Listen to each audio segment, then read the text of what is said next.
नमस्कार दोस्तों, आप सभी का हमारे YouTube channel the study switch में बहुत बहुत स्वागत है। आप सभी कैसे हैं? आई होप आप सभी अच्छे होंगे और क्यों ना अच्छे रहना भी चाहिए।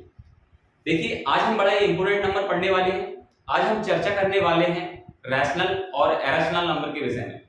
आपने देखा होगा कि अधिकतर कॉम्पिटिटिव एग्जाम में रैशनल और इरेशनल नंबर से काफी क्वेश्चन देखने को मिलते हैं। और फिर अगर मैं बात करूं 6 to 10th की सिलेबस में, तो हर क्लास में आप 6th ले लो, चाहे 7th ले लो, 8th ले लो, 9th ले लो, 10th ले लो, ये जो रैशनल नंबर है वो हर क्लास में भरा पड़ा हुआ है। इसलिए हम रैशनल नंबर के विषय में एक डीपली जानकारी देखेंगे कि क्या होते हैं रैशनल नंबर और उन्हें जो पीवाईक्यू की फॉर्म में कैसे लिख सकते हैं हम, कब वो रैशनल नंबर को पीवाईक्यू की फॉर्म में नहीं, कौन से ऐसे नंबर है जिन्हें हम पीवाईक्यू की फॉर्म में नहीं लिख सकते और वो इरेशनल नंबर हो जाते हैं। तो देखिए जरा बिना देर किए चलते हैं आज की क्लास पे। ये बड़ी ही इंपोर्टेंट क्लास है क्योंकि रैशनल नंबर जो है वो एक बड़ा ही कंफ्यूजन वाला विषय बन जाता है कि आखिरकार क्या होते हैं रैशनल नंबर। तो देखिए हम चलते हैं, बात करते हैं रैशनल नंबर की।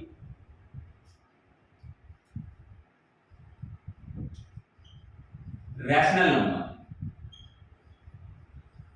तो रैशनल नंबर को हिंदी में अगर देखें तो कहा जाता है आपका परिमेय संख्याएं। क्या कहा जाता है? परिमेय संख्याएं। परिमेय संख्याएं। तो क्या होते हैं रैशनल नंबर? तो देखिए जरा, जिन संख्याओं को हम पीवाईक्यू की फॉर्म में लिख दें, q जो है नॉट इक्वल टू 0, यानी कि q जो है वो आपका 0 नहीं होना चाहिए। और एक शर्त और अगर पूरी कर दे तो इसका मतलब यह है कि उस संख्या को हम रैशनल नंबर कहेंगे, यानी कि पीवाईक्यू की फॉर्म में लिख पाएंगे। जो p और जो q है, देखिए जरा, जिस संख्या को हम पीवाईक्यू की फॉर्म में लिख पा रहे हैं, दूसरा जो q है वो क्या नहीं होना चाहिए? 0 नहीं होना चाहिए। तीसरी एक और शर्त अगर पूरी कर देता है तो इसका मतलब वो क्या रैशनल नंबर हो जाएगा। जो p और q है वो इंटीजर होना चाहिए। p और q इंटीजर्स है ना, यानी कि ये तीन शर्त अगर पूरी कर रही है कोई संख्या, अगर कोई नंबर पूरी कर रहा है, इसका मतलब क्या है? वो आपका रैशनल नंबर हो जाता है। तो देखिए हम देखते हैं क्या होते हैं रैशनल नंबर, कैसे हम पीवाईक्यू की फॉर्म में उनको लिख सकते हैं और कौन से वो नंबर है जो पीवाईक्यू की फॉर्म में जिनको नहीं लिख सकते। देखिए जरा, अगर मैं बात करूं, अब स्टार्टिंग में हम जब देखते हैं तो 1 देखते हैं। क्या 1 रैशनल नंबर है? क्या आप कहोगे कि 1 जो है वो रैशनल नंबर कैसे हो सकता है? ये तो पीवाईक्यू की फॉर्म में लिखा ही नहीं है। ये तो सिर्फ जैसे हम कहेंगे अंश बटे हर, तो ये तो अंश है, हर कहां गया, यानी कि डिनोमिनेटर कहां गया इसका? ये तो भाई जो है वो पीवाईक्यू की फॉर्म में तो नहीं लिखा है। लेकिन आप देखते होंगे कि हर संख्या के नीचे हम 1 लिख सकते हैं। क्या क्यों नहीं लिख सकते 1? है ना, जैसे 1 हुआ, 2 हुआ, 3 हुआ, 4 हुआ, 5 हुआ, तो क्या 1 नहीं लिख सकते क्या इनके नीचे? सब कोई फर्क नहीं पड़ने वाला है ना। तो इन सारी संख्याओं के लिए हम एग्जांपल देखें तो इन सारी संख्याओं के नीचे हम अपॉन में 1 लिख सकते हैं, यानी कि डिनोमिनेटर क्या कर सकते हैं? 1 कर सकते हैं। अब देखिए जरा, जब 1 कर सकते हैं तो पहली शर्त तो हमारी पूरी हुई। क्या हुई? कि हम किसी भी संख्या को पीवाईक्यू की फॉर्म में अगर लिख पा रहे हैं, पहली शर्त तो पूरी हुई कि हम इनको पीवाईक्यू की फॉर्म में लिख पा रहे हैं। दूसरा जो है वो q नॉट इक्वल टू 0, यानी कि हमारा जो अंश बटे हर की बात करें हम, q जो है वो 0 नहीं होना चाहिए। तो यहाँ पे हम देख पा रहे होंगे q कहां 0 है? q तो क्या है? 1 है ना, यानी कि q 0 के बराबर नहीं है। तो दूसरी शर्त भी पूरी हुई हमारी। अगली शर्त ये है कि p और जो q है वो इंटीजर नंबर होना चाहिए, यानी कि p और जो q है, अंश बटे हर जो p और q है हमारे यहाँ क्या होना चाहिए?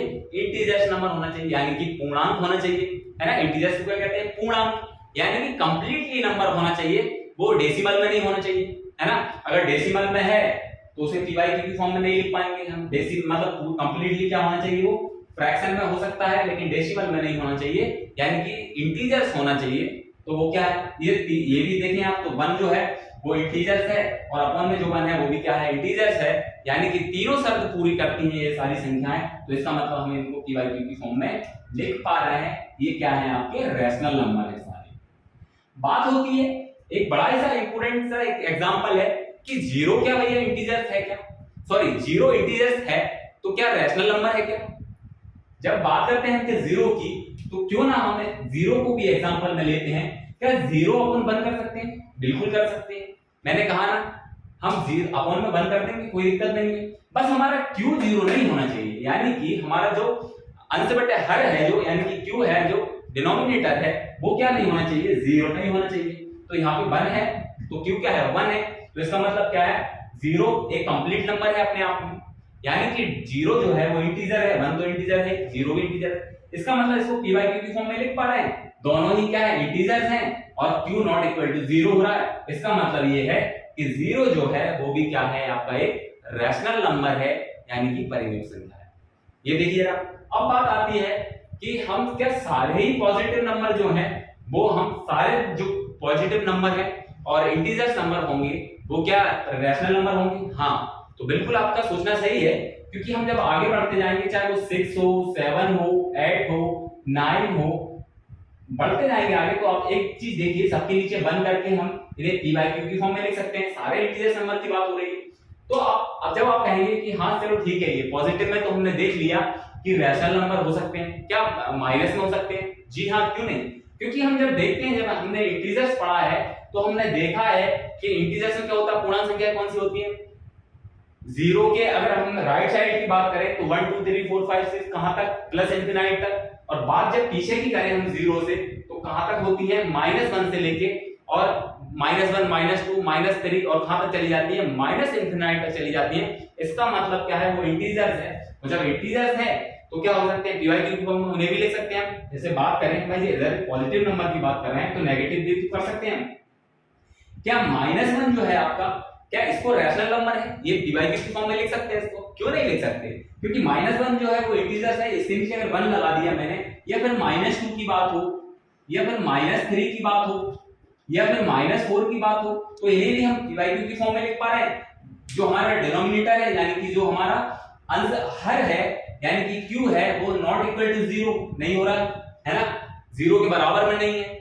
और फिर क्या बात हो रही है? -1 जो है वो क्या इंटीजर्स है? हाँ, इंटीजर्स है।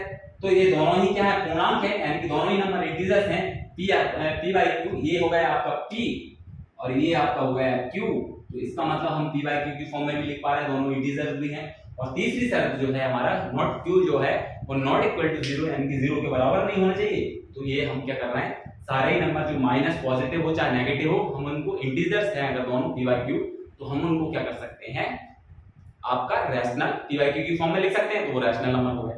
ठीक है, अब बात ये आती है कि क्या कोई डेसिमल में अगर नंबर है तो उसे हम p by q की फॉर्म में लिख सकते हैं क्या? तो देखते हैं जरा, देखिए जरा। देखो टाइम जरूर लगेगा, लेकिन हम बहुत डीपली पढ़ने वाले हैं। आपका हर एक डाउट को आज डाउट नहीं रह जाएगा, हर एक डाउट को आपको किसी भी प्रकार से कोई भी डाउट आपके मन में ना रह जाए, इसलिए हम बहुत डीपली से पढ़ रहे हैं, एक एक विषय में पढ़ रहे हैं कि क्या नंबर हैं जो आपके रैशनल हो सकते हैं। फिर बात आती है, क्या कोई डेसिमल में है तो वो हो सकते हैं क्या?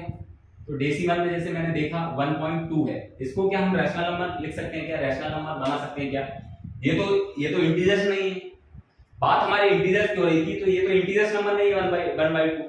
तो क्या करें फिर इसको? तो देखिए जरा, इसको भी हम रिमूव कर सकते हैं क्या?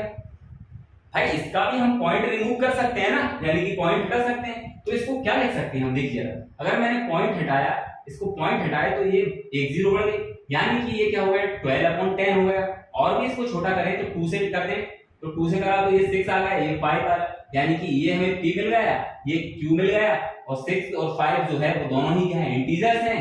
और q जो नॉट इक्वल टू 0 हो रहा है, इसका मतलब ये भी क्या है? आपका रैशनल नंबर हो जाता है, यानी कि हम इनको भी क्या लिख सकते हैं? Rational number.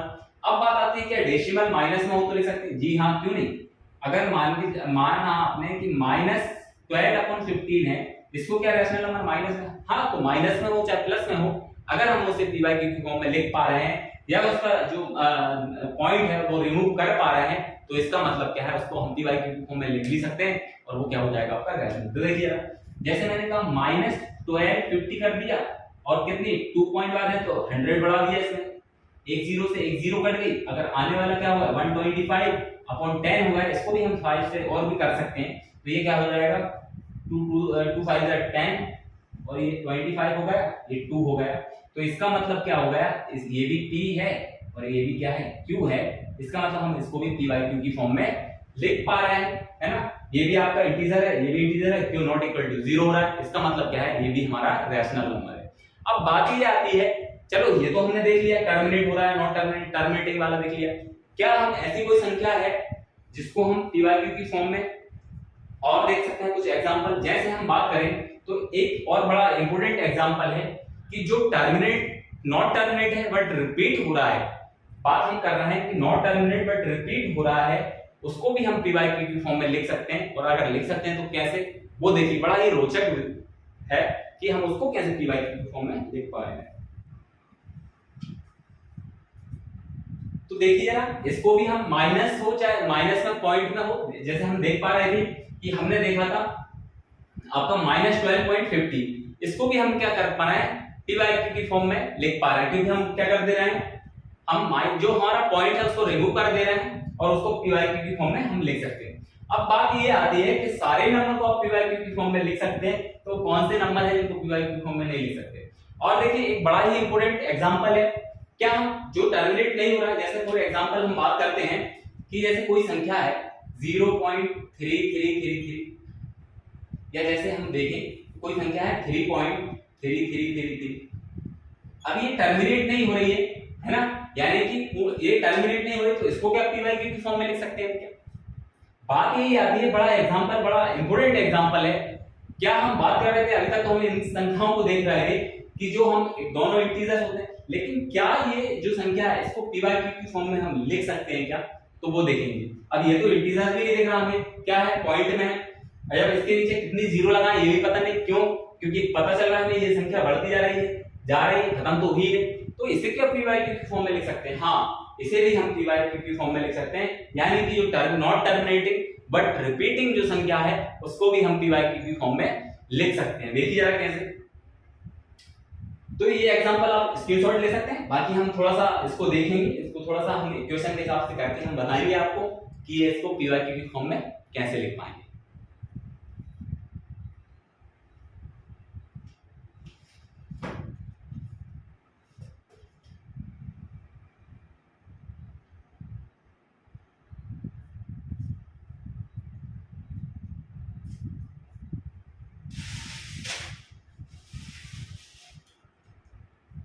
तो इसको मैं मिटा देता हूं, रिमूव कर देता हूं।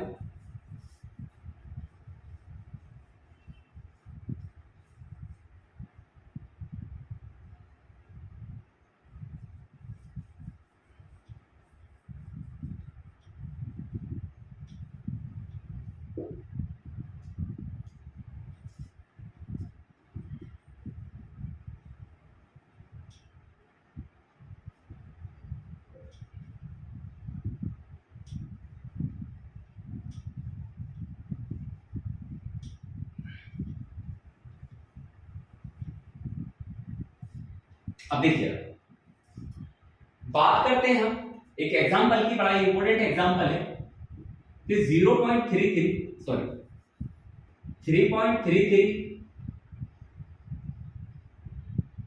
क्या इसको हम पीवाईक्यू की फॉर्म में लिख सकते हैं, क्योंकि ये जो है वो एक तो नॉट टर्मिनेट है, क्या है, नॉट टर्मिनेटिंग है बट रिपीटिंग है,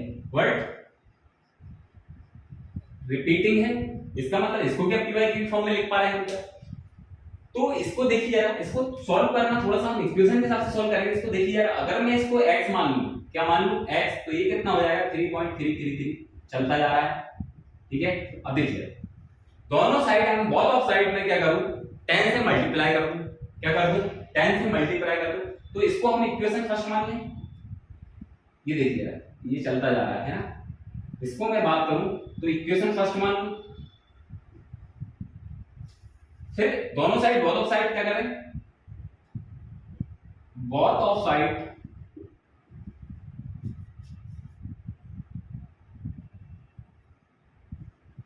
क्या करते हैं हम 10 से मल्टीप्लाई करते हैं, ठीक है। 10 से मल्टीप्लाई करा हमने तो क्या हुआ, ये हुआ 10x आपका, और ये हो जाएगा एक पॉइंट सट जाएगा, आपको पता है 10 से मल्टीप्लाई हुआ तो क्या हो जाएगा 33.333, ठीक है। ये भी क्या चलता जा रहा है। अब एक चीज देखेंगे आप कि इसको हम क्या करें, ये इक्वेशन हमारी सेकंड देख देती है, इसको इक्वेशन सेकंड दे दी हमने, अब क्या करा हमने, इक्वेशन सेकंड को फर्स्ट, इक्वेशन सेकंड में से फर्स्ट को सब्ट्रैक्ट कर दो, यानी कि इक्वेशन सेकंड में क्या करें हम, सेकंड को फर्स्ट से क्या कर दो, सब्ट्रैक्ट कर दो। तो कर देते हैं 10x minus x is equal to, ये क्या हो जाएगा आपका 33.333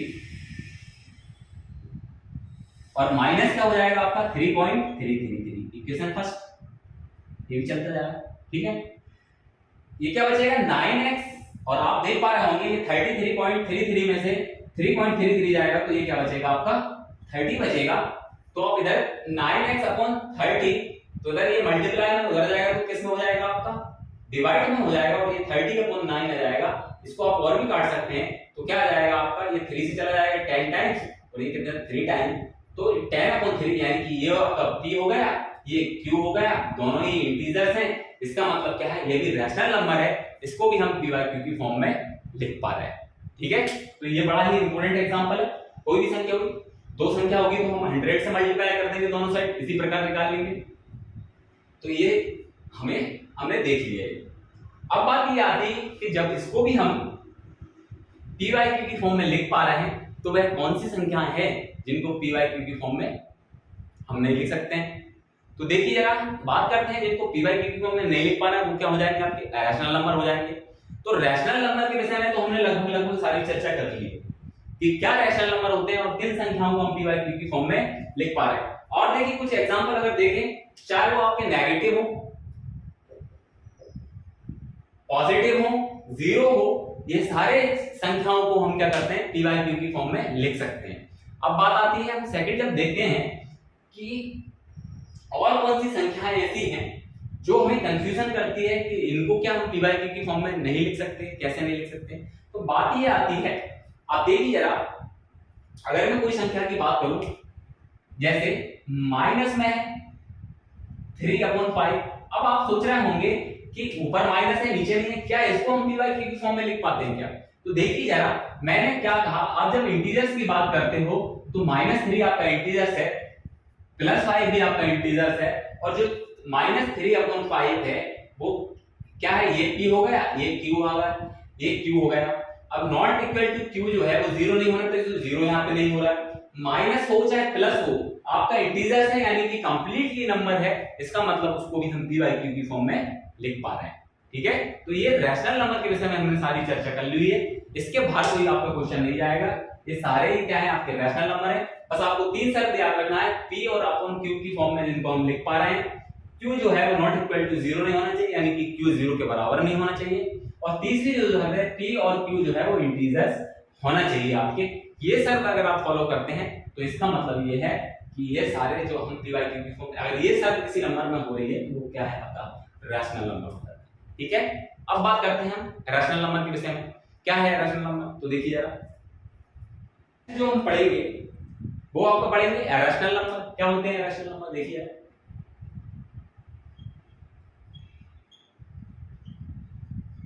रैशनल नंबर जिनको हम अगर मैं बात करूं हिंदी में तो इनको बोलते हैं अपरिमेय संख्याएं, अपरिमेय संख्याएं। तो देखिए अभी हमने चर्चा की थी रैशनल नंबर के विषय में, तो हम देख पा रहे थे किनको हम p/q की फॉर्म में लिख पा रहे हैं, किनको नहीं लिख पा रहे हैं।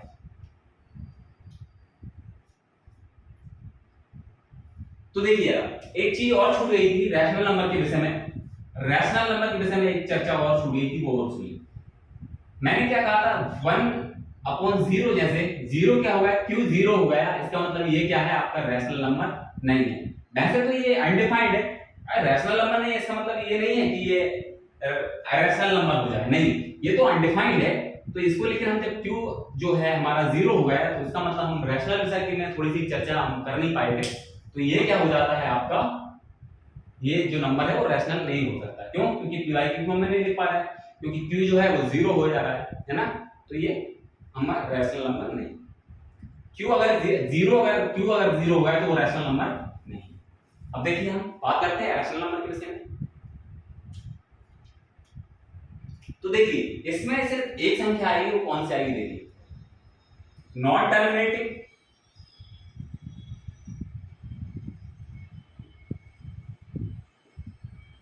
And not repeating.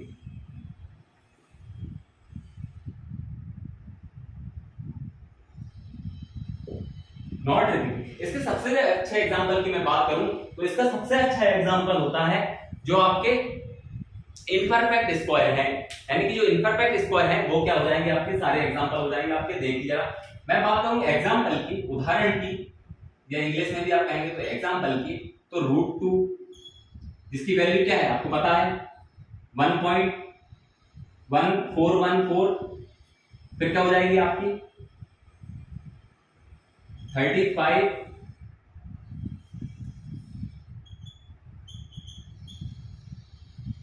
ये चलती जाएगी।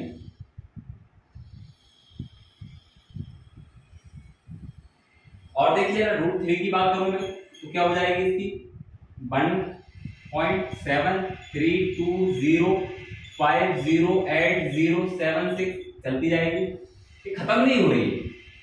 √5 की मैं बात करूं तो इसकी क्या हो जाएगी 2.2360 679775, ये चलती जाएगी, है ना, ये खत्म नहीं हो रही है। तो इसका मतलब क्या है, इनको क्या हम p/q की फॉर्म में लिख सकते हैं, ना तो ये टर्मिनेट हो रहे हैं, not terminating and not repeating, ना तो कोई पैटर्न बन रहा है क्या पैटर्न, आप देखिए जरा, क्या ये संख्या कोई रिपीट हो रही है क्या, कोई पैटर्न नहीं बन रहा है, इनके ऊपर तो हम बार भी नहीं लगा सकते। तो इसका मतलब ये हुआ कि जो संख्याएं हैं वो हम p/q की फॉर्म में नहीं लिख पाएंगे। इनको क्यों नहीं लिख पाएंगे, क्योंकि देखिए हमें पता नहीं कि आने वाले समय में कितने किस प्रकार अंक आएंगे, हम उतनी जीरो बढ़ाएं इससे। जैसे फॉर एग्जांपल आप समझिए कि जैसे कोई संख्या 1.432 चल रही, अगर टर्मिनेट हो गई है तो हमें पता है कि दशमलव, हम ये संख्या को ऐसा लिख सकते हैं क्या 43234, कितने अंक बाद थे 2 4 5, तो 5 जीरो लगा लेंगे 1 2 3 4 5, ठीक है। इसका मतलब ये p/q की फॉर्म में लिखा है। लेकिन भाई ये तो समाप्ति नहीं हो रही है ना, ये तो नॉट टर्मिनेटिंग है और ना ही कोई पैटर्न बन रहा है। अगर कोई पैटर्न बनता है इनका, कैसा पैटर्न बनता, अगर कोई संख्या रिपीट होती, जैसे फॉर एग्जांपल कि जैसे 0.121212, ये तो क्या हो रही है, एक पैटर्न बन रहा है कि 1212 रिपीट हो रहा है, तो इसको तो हम ऐसा लिख सकते हैं, बार लगा लेंगे, और जब बार लगा लेंगे तो इसको p/q की फॉर्म में लिख सकते हैं। मैंने इक्वेशन बना के आपको बताई थी।